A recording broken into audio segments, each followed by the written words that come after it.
Welcome back everyone to another video, and in this video I'm going to talk to you about all things regarding renovation, and specifically why you should be careful about taking on a renovation project. Because lately on social media, Facebook groups, post budget, with all the tax changes that has happened, everyone is talking about renovations as the new opportunity to make money through property investment, and you often see houses like this that are primed for renovation opportunities where you can make a big bucks off. And you see a lot of buyers agents advertising this, a lot of renovation flipping companies advertising these sort of assets that have a before and after. Now, if you're wondering why I'm not showing any examples, it's because I don't want to get sued for whatever reason. However, they usually have a property like this, and then they have a property after that, and they show you that they've made hundreds of thousands of dollars within 6 months, or whether it's 3 months or 2 weeks, by doing simple cosmetic renovations like a bathroom and exterior and so on, right? And oftentimes you'll find these properties super cheap. Like this one here in Tamworth is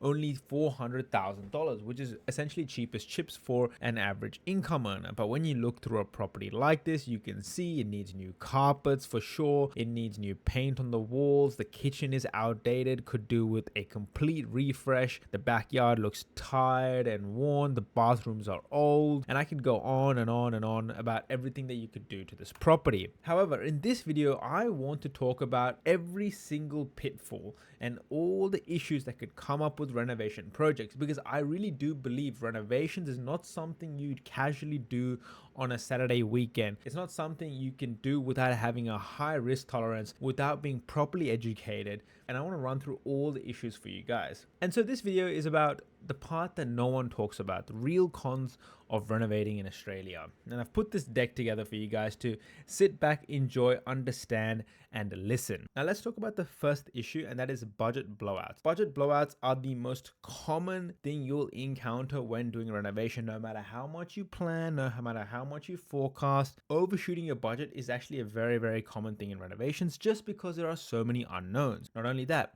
Australian trades are expensive. They are high in demand. There is a big shortage of tradies out there, and getting a competitive quote alone takes weeks. And when you're talking about regional areas, it can take even longer to find good quality trades. So a $30,000 renovation project could become $50,000 and $60,000 once work begins, because you don't know what needs to be completely done, especially when you take on large, complex renovation works. Scope creep is relentless. Once the walls open up, once you start pulling out tiles behind, once you start removing a shower and you see waterproofing issues, there's always something a tradie can address. And the most expensive phrase I hear in any renovation project is "while we're here."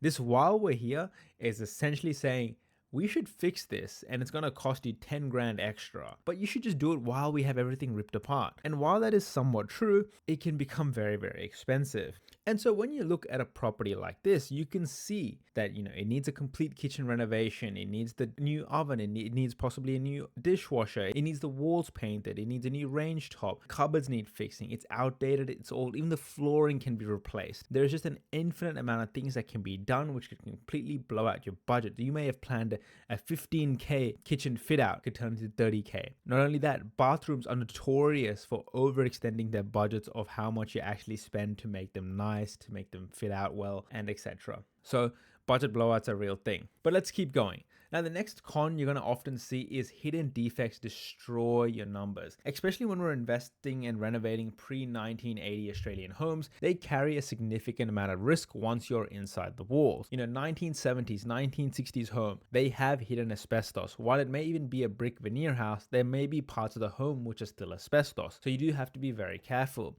And when you start touching asbestos, removal becomes mandatory, it's expensive, and it must be done by licensed contractors. And this can be a very expensive process. Then you also have termite damage. Often when you start to look inside walls, you might find there might be parts of termite damage, which could be structural rectification.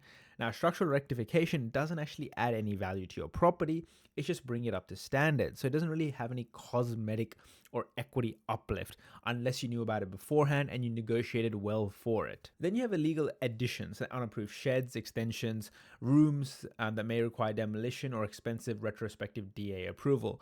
One of the most common ones that I continue to find on a day-to-day basis is that some person has turned their garage into an extra room and has been renting it out separately. No, it does not have a DA approval. You have to be careful around that. There could be insurance issues, liability issues, and so on. You need to be pretty careful about illegal additions to your property. What you do commonly find though is that there is usually unapproved sheds, unapproved pergolas, especially in regional areas. I've seen so many across regional Western Australia. I almost feel like it's just a known thing there.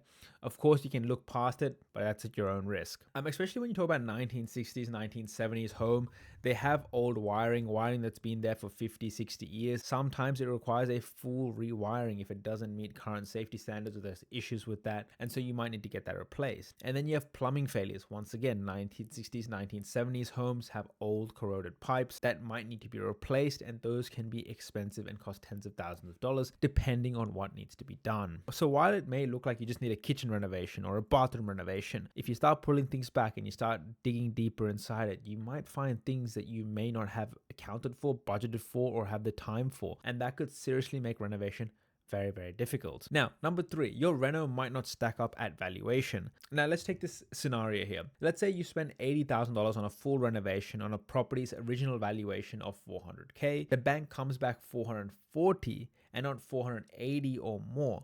So you've manufactured $40K on an $80K outlay, and that is not a good scenario, right? I think people fall in a trap of, okay, if I put $80K in the property is going to return me $80K or more, or it might earn me double at $160K. That's not how valuations work. That's not how property works, right? You can put $100,000 into a property and make it look smashy, right? But if the valuation doesn't stack up, if there aren't comparables to justify that equity uplift, then it doesn't really matter, right? A poor quality or wrong fit renovation can actually hurt your valuation. If you have poor quality fit outs, if you spend more on finishes and unnecessary items in your renovation project, it might not return a dollar for dollar value. You need to be at least breaking even. If you spend $80K, you need an $80K uplift. And if you can't even get that, you're going down the very, very wrong path. If you're spending a dollar, you're really looking for $1.50 back, $2 back, to make sure you have both margin and you're getting a really decent return on value for the amount of money that you spend. And I often see there's a lot of people that have an emotional attachment to the finish of a property, especially when it comes to flooring, kitchen, or downlights. Like, guys, who cares? It's your investment property. Don't be emotional. Stick to the facts, stick to your money, stick to your finances, and make sure you have a return. You need at least $1.50 or more, I would say, for a good reno project. And compare it against valuations, guys, okay? And before we go on to the other issues with renovations, guys, if you haven't already, jump into the private community. It's $40 a month. It's an absolute steal for the amount of value you get. We have 250 members out helping each other out on a daily basis. You have private mentorship by me. So if you have any questions about any property you're looking at, any suburb you're looking at, you can privately DM me and I will answer the questions for you. I have clear breakdowns. I talk through all the risks and more. There's 84 reviews for you guys to go have a read of to understand how the community can help you on a day-to-day basis, right? And it's not only just about property acquisition. Have a portfolio already, or you have questions about your portfolio, what the next step is, what you should be targeting next. Should you be holding, selling, buying? I can help you. Jump in the community and get the help you need. Now let's get back into the video. Now, the next thing I want to talk about, which is not often talked about, is that holding costs bleed you money during the reno. Now, sometimes reno can take a week. Sometimes reno can take a month. Sometimes it can take 3 months, 4 months. It really depends on how the trades line up, your settlement dates, etc. Right? So for example, if you're holding a $450K property over a 3-month reno, you're about $68,000 with interest rates and insurance, and you don't have any rental income during that time. So you have to completely absorb those costs on top of your renovation costs, right? Because mortgage interest ticks every single day on the property, even when it's vacant. It's from the date of settlement, guys. So be careful about that. Council rates, insurance, PM fees, they don't pause during renovation. You still got to pay them. Trade delays extend timelines. A 6-week job could become 12 weeks if a tradie gets sick or they need to outsource or delays happen, rain comes, and so on, right? And you have zero rental income during that period, which means it's a pure cash drain.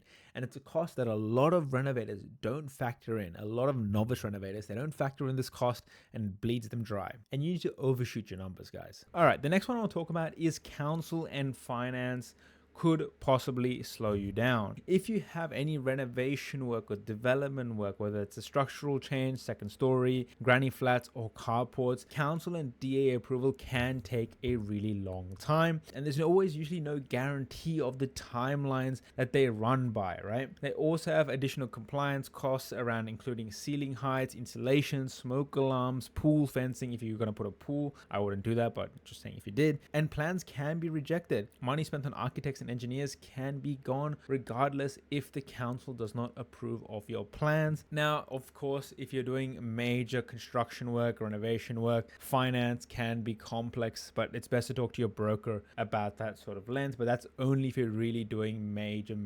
construction and you need a finance approval for it, etc. Now, the next one I want to go on is more about what you see on social media and how buyers agents often use this tradie relationship myth, right? The social media version is everyone filming a reno has a reliable builder mate on speed dial that has the trades, the relationships that can get it done within a week, 2 weeks, 3 weeks maximums for you, right? The problem is that even though there's a shortage of tradage, there's also a shortage of good trades, good quality trades. Finding licensed, insured, quality trades who actually show up and who put honest, good hard work is probably one of the hardest things in Australian renovation that I've ever seen. Finding good people in this world is hard enough. Finding good trades is even harder. And you have to be careful what buyers agents are recommending you, what these renovation courses are recommending you, right? Oftentimes what you find is that a lot of BAs will have kickbacks. A lot of times you'll find that buyers agents will get kickbacks from their tradie mates. They'll get a cut of the invoice because they are bringing you a customer, right? So be careful about that. Then we also have the sequencing problem, right? If you're doing major renovation project works, oftentimes you have to line up people properly. Electricians, plumbers, concreters, they're booked out weeks out, right? One no-show cascades into weeks of extra holding costs, which you need to account for, because who pays the price?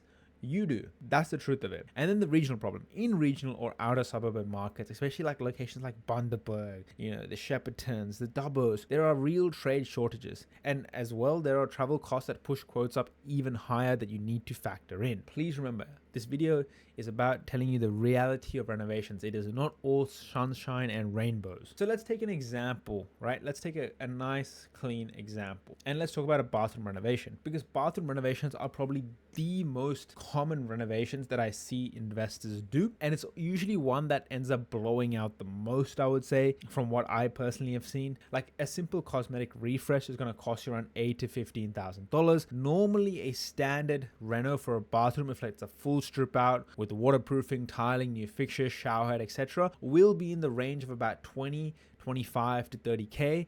15K is the cheapest I've ever seen anyone do it, but usually it's between the 20 to 30K mark in my opinion. And then you have the full overhaul, which is the layout changes, plumbing relocation, premium fixtures. You should never be doing this because it's usually just more, you spend more money and you don't get the bang for buck, and they could cost you between 30 to 60K plus, and you should not be doing that. So where do the budget blowouts really happen? Usually I've seen in bathrooms, it's because there are waterproofing failures, there's asbestos in tiles and adhesive, especially in those pre-1980 1970 homes, and you have to be careful about that. If you're ever doing any relocation plumbing work, so moving a toilet, shower, vanity, could trigger significant work that needs to be factored in. And all of these budget blowouts can really happen if you do not plan correctly and you do not do your diligence beforehand. But a usual standard reno for a bathroom is about 20 to 30K in my experience. So I'll leave it at that for you guys, and you need to be aware of what the issues are before you get into it. So to really wrap this up, before you renovate, you need to ask yourself these questions. Number one,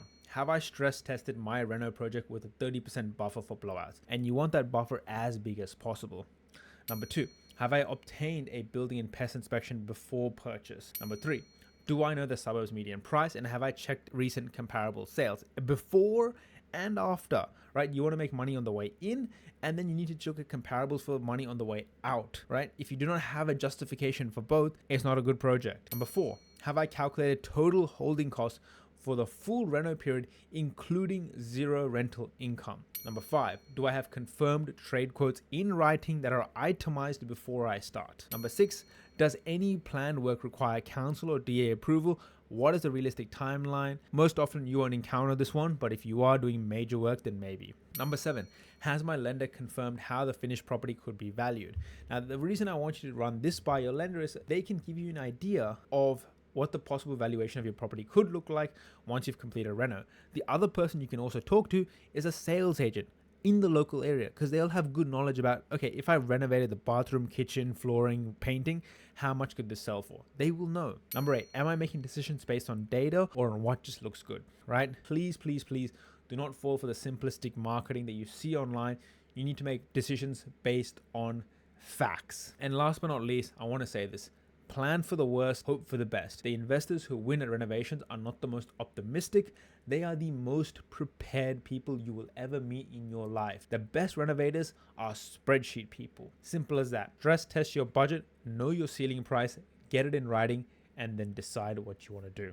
Right? And so I hope this video has really helped you and brought the nuances of renovations out to you guys. Do not fall for the simple marketing of, oh, I flipped this property in 6 weeks, it made me $200,000. It's not as easy as it sounds, guys, right? And I haven't even talked about the tax implications, the CGT, the cost, the selling cost, the acquisition costs, and yada, yada, yada. The numbers only look good on surface level. Most reno projects are done poorly. They blow out in terms of budget, and they leave you with more headaches than you asked for. If you're a simple investor, then I like the buy and hold strategy. But I wanted to make this video because I feel like there is a lot of misinformation online, and I'm always here to help you understand what you're getting yourself into. Till next time, thank you very much, guys.